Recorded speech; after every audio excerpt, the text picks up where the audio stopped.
Good morning, Suprabhatam. आप देख रहे हैं हमारा यूट्यूब चैनल मनोहर वाणी। आज के इस वीडियो में मैं आप लोगों को हिंदी पाठ्य पुस्तक क्षितिज भाग 1 गद्य खंड के अंतर्गत पाठ 2 पढ़ाने जा रहा हूं, जिसका शीर्षक है लहासा की ओर,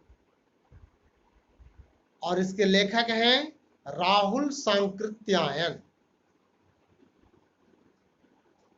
तो प्रिय विद्यार्थियों, सबसे पहले आप जानिए कि यह पाठ की विधा यात्रा वृतांत है। यात्रा वृतांत गद्य की एक विधा है, जिसमें कोई लेखक या लेखिका अपने द्वारा किए गए यात्रा के बाद उससे प्राप्त जानकारी, उससे मिलने वाले अनुभवों को वर्णन करता है। तो इस पाठ में लेखक राहुल सांकृत्यायन ने लहासा की यात्रा का वर्णन किया है। लहासा क्या है? आपके मन में जानने की उत्कंठा हो रही होगी, जिज्ञासा हो रही होगी कि लहासा क्या है। तो लहासा तिब्बत की राजधानी का नाम है, और लेखक ने इसकी यात्रा सन 1929-30 में की थी। उस यात्रा में इन्होंने जो कुछ अनुभव प्राप्त किया उसका वर्णन किया है। आपको बता दें कि राहुल सांकृत्यायन का स्थान यात्रा वृतांत लेखन में अन्यतम है। उन्होंने घुमक्कड़ी का शास्त्र रचा है। घुमक्कड़ी जीवन इन्हें बेहद पसंद है। इन्होंने अपना अधिकांश समय घूमने में लगाया। इनका मानना था कि पुस्तकीय ज्ञान से जितनी जानकारी नहीं मिलती, उतना ज्ञान घूमने से प्राप्त होता है।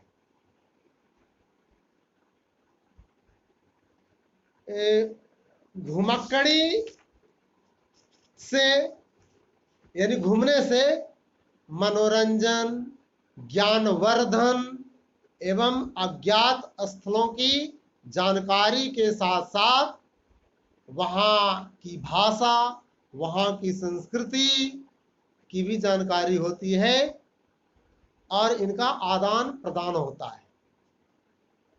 राहुल जी ने विभिन्न स्थानों के भौगोलिक वर्णन के अतिरिक्त वहाँ के जन जीवन की सुंदर झांकी प्रस्तुत की है, और उस समय के तिब्बत के समाज के बारे में जानकारी दी है। और आपको यह भी बता दें कि उन्होंने जो 1929 और 30 में तिब्बत की यात्रा की थी, तो उस यात्रा में इन्होंने भिखमंगे के भेष में यात्रा की थी। बनावटी भेष में इन्होंने वहां की यात्रा की थी। तो आइए हम इस पाठ को शुरू करते हैं। कहता है, वह नेपाल से तिब्बत जाने का मुख्य रास्ता है। कौन सा रास्ता? तो नेपाल और तिब्बत, नेपाल तिब्बत का जो रास्ता है वह मुख्य रास्ता है तिब्बत पहुंचने का। यानी भारत से भी कोई तिब्बत जाना चाहता था तो नेपाल तिब्बत जो पथ है, जो रास्ता है, उसी से जाना होता था। बाद में एक नया रास्ता खुला जिसका नाम है फैरी कलिंगपोंग। बाद में तिब्बत जाने के लिए एक नया रास्ता बनाया गया जिसका नाम है फरी कलिंग पोंग। तो यह रास्ता जब नहीं खुला था तो इसके पहले भारत से यदि तिब्बत जाना होता था तो नेपाल तिब्बत मार्ग से ही जाना पड़ता था।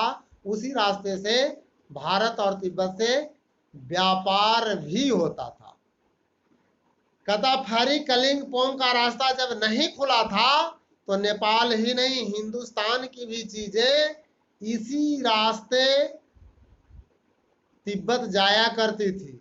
यह व्यापारिक ही नहीं सैनिक रास्ता भी था। सैनिकों का आना जाना भी इसी रास्ते से होता था। इसीलिए जगह जगह फौजी चौकियां और किले बने हुए हैं।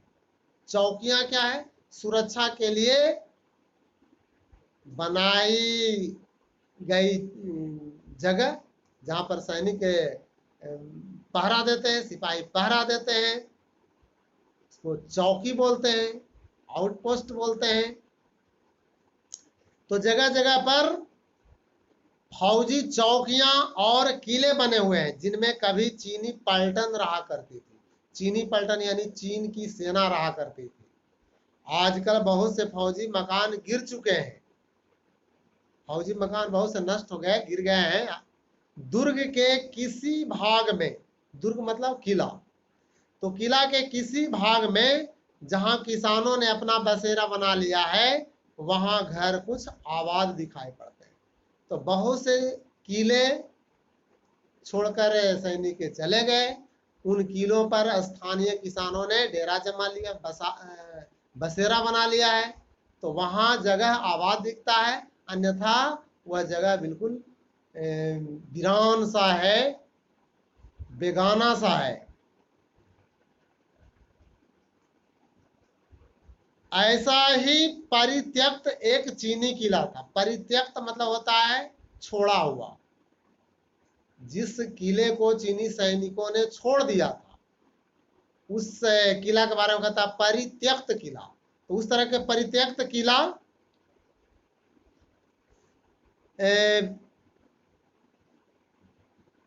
के पास हम चाय पीने के लिए ठहरे।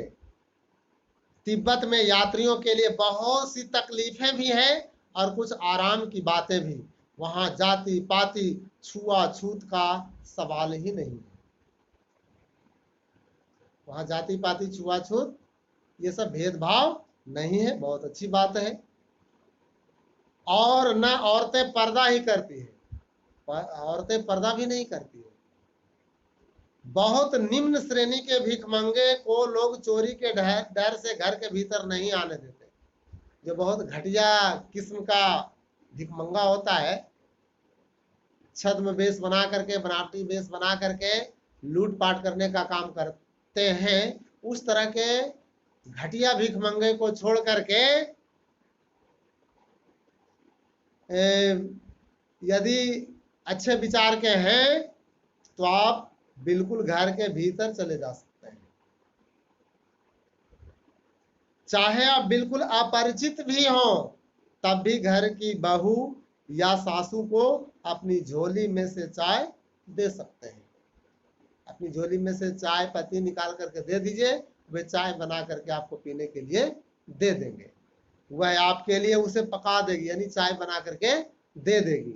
मक्खन और सोडा नमक दे दीजिए, वह चाय चोंगी में कूटकर उसे दूध वाली चाय के रंग की बना के मिट्टी के टोटीदार बर्तन में रख के आपको दे देगी। यानी तैयार को चाय को अच्छी तरह से तैयार करके आपको पीने के लिए वो प्रस्तुत कर देंगे।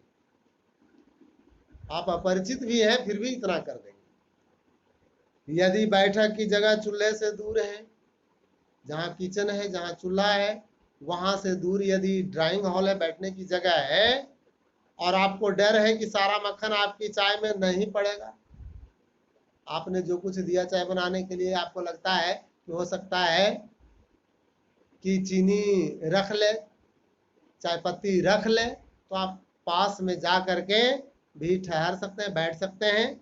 आप खुद जा करके चोंगी में चाय मत कर ला सकते हैं, यानी वहां जा करके आप खुद चाय बना सकते हैं, आपके लिए सारी व्यवस्था करके दे देंगी वहां की महिलाएं गृहिणी।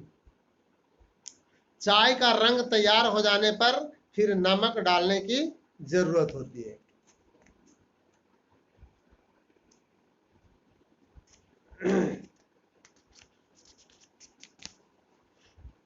परित्यक्त चीनी कीले से जब हम चलने लगे, चाय पीने के बाद परित्यक्त चीनी कीले में जब चाय पी लिया, वहां से जब चलने लगे तो एक आदमी राहदारी मांगने आया। राहदारी मतलब राह चलने का खर्च, टैक्स, कर मांगने आया। हमने वह दोनों चीजें उसे दे दी।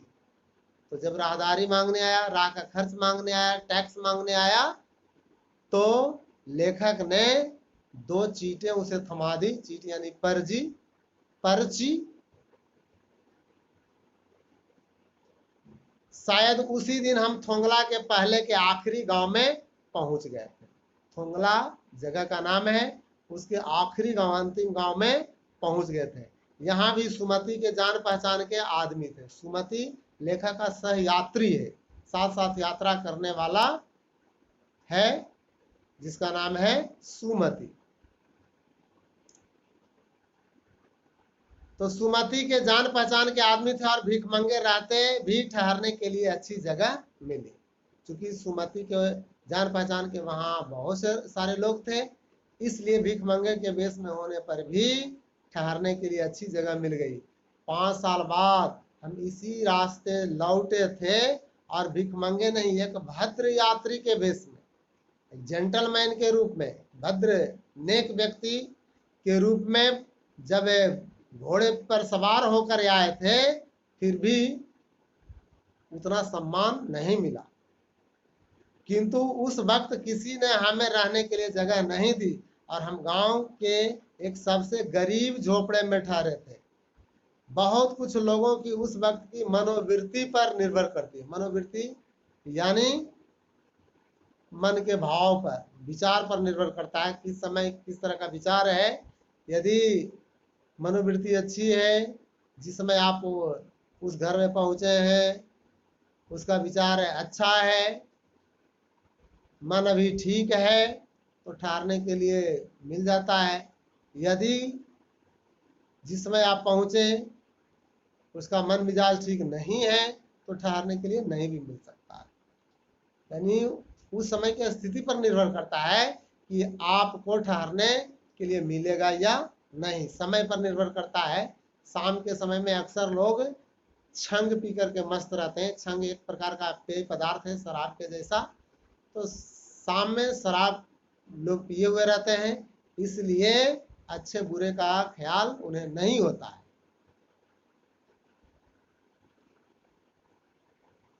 खासकर शाम के वक्त छंग पीकर बहुत कम होश हवास को दुरुस्त रखते हैं। मैंने पहले ही बात बता दी। छंग वहां का एक प्रकार का पेय पदार्थ है, जिसे अधिकांश लोग शाम में पी लेते हैं और फिर भी अपना होश हवास खो बैठते हैं। उस समय उनके पास अच्छे बुरे का होश नहीं रहता है। अब हमें सबसे विकट डाड़ा थोंगला पार करना था। सबसे कठिन रास्ता, विकट रास्ता यानी सबसे कठिन रास्ता था डाड़ा थोंगला। जगह का नाम है। डाड़ा थोंगला का जो रास्ता था बहुत विकट था, बहुत भयानक था। डाणे तिब्बत में सबसे खतरे की जगह है। तिब्बत की सबसे खतरनाक जगह यही है, डाणे थोंगला। 16-17 हजार फीट की ऊंचाई होने के कारण उनके दोनों तरफ मीलों तक कोई गांव गिराव नहीं होते। पहाड़ी एरिया है, पहाड़ी क्षेत्र है। 16-17 हजार फीट की ऊंचाई पर वह जगह है। तो दूर दूर तक कोई गांव नहीं दिखते। मील मील तक, कई मीलों तक कोई गांव गिराव नहीं दिखते। नदियों के मोड़ और पहाड़ों के कोनों के कारण बहुत दूर तक आदमी को देखा भी नहीं जा सकता, क्योंकि पहाड़ी रास्ता है, घुमावदार रास्ता है, इसलिए दूर दूर तक आदमी दिखाई नहीं पड़ते। डाकुओं के लिए यही सबसे अच्छी जगह है।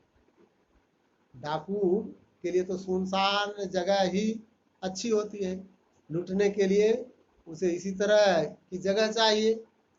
तो कहता है लेखक कि डाकुओं के लिए बहुत ही सेफ जोन है, सुरक्षित जगह है।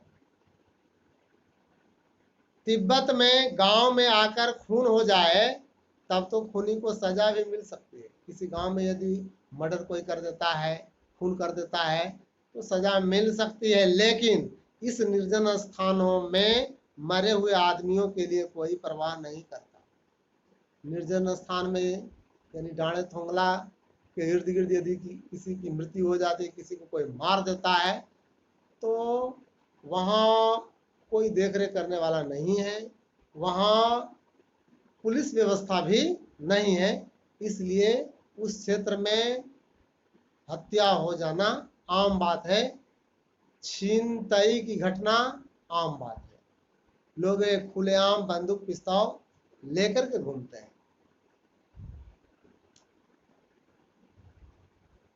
सरकार खुफिया विभाग और पुलिस पर उतना खर्च नहीं करती, यानी इस क्षेत्र में वहाँ की सरकार इतनी सशक्त नहीं है, एक्टिव नहीं है, वहाँ पुलिस की व्यवस्था नहीं की है। और वहाँ गवाह भी तो कोई नहीं मिल सकता। यदि कोई घटना घटती है तो उसका वहाँ कोई गवाह भी नहीं मिलता, इसलिए मुकदमा भी नहीं बनता, केस भी नहीं हो पाता।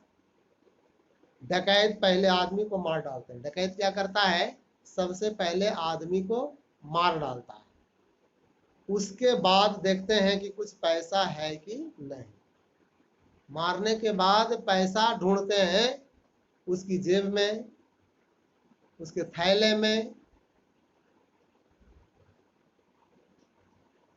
हथियार का कानून न रहने के कारण यहाँ लाठी की तरह लोग पिस्तौल बंदूक लिए फिरते हैं, वहाँ हथियार का कोई कानून नहीं। इसीलिए लोग सरेआम पिस्तौल बंदूक लेकर घूमते हैं, जैसे लाठी डंडा हो, पिस्तौल नहीं लाठी डंडा हो, इस तरह से लोग वहां घूमते हैं उसे लेकर के। डाकू यदि जान से न मारे तो खुद उसे अपने प्राणों का खतरा है। जान से इसलिए मार देते हैं ताकि छोड़ देने पर बाद में हम लोग पर ही वार न कर दे, पहचान जाने के बाद उसके जीवन पर खतरा आ जाएगा।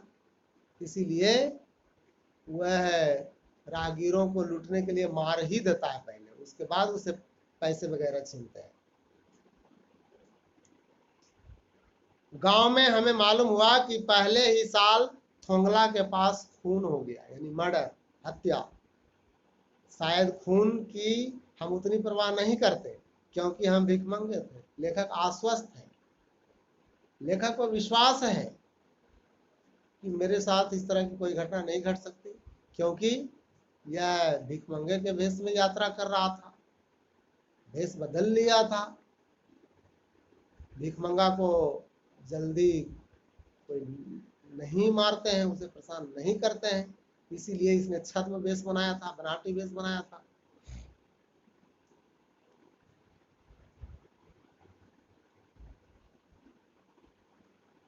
शायद खून की हम उतनी परवाह नहीं करते क्योंकि हम भिखमंगे थे, और जहां कहीं वैसी सूरत देखते टोपी उतार जीभ निकाल कुची कुची, वहां का क्षेत्रीय भाषा है कुची कुची, जिसका मतलब होता है दया। दया यानी मुझ पर दया करो, मुझ पर दया करो, एक पैसा, एक पैसा, मुझे एक पैसा दे दो, प्लीज गिव मी 1 पैसा। इस तरह से अंग्रेजी में बोलता होगा, या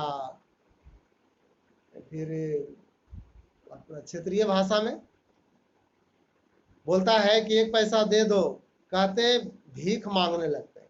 जब डाकू के शक्ल का कोई व्यक्ति दिखता तो वह भीख मांगने लगता था और कहता था मुझ पर दया दिखाओ, एक पैसा दे दो। लेकिन पहाड़ की ऊंची चढ़ाई थी, पीठ पर सामान लाद कर कैसे चलते, और अगला पड़ाव 16-17 मील से कम नहीं था। आगे का जो पड़ाव था, पड़ाव मतलब ठहरने की जगह, तो वो 16-17 मील से कम नहीं था। 16-17 मील का मतलब है लगभग 8 कोस, यानी 24 किलोमीटर, 24-25 किलोमीटर की दूरी पर अगला पड़ाव था। मैंने सुमति से कहा कि यहाँ से लंकोर तक के लिए 2 घोड़े कर लो, सामान भी रख लेंगे और चढ़े चलेंगे। क्योंकि जगह बहुत विकट थी, दुर्गम रास्ता था, इसलिए लेखक ने अपने सहयात्री सुमति से कहा कि हमें आगे जाने के लिए घोड़े ले लेने चाहिए ताकि आसानी से हम आगे चल सकें। तो आज के वीडियो में बस इतना ही, शेष अगले वीडियो में। तब तक के लिए इंतजार कीजिए। धन्यवाद। शुभम भवतु। अद्य दीप्ति।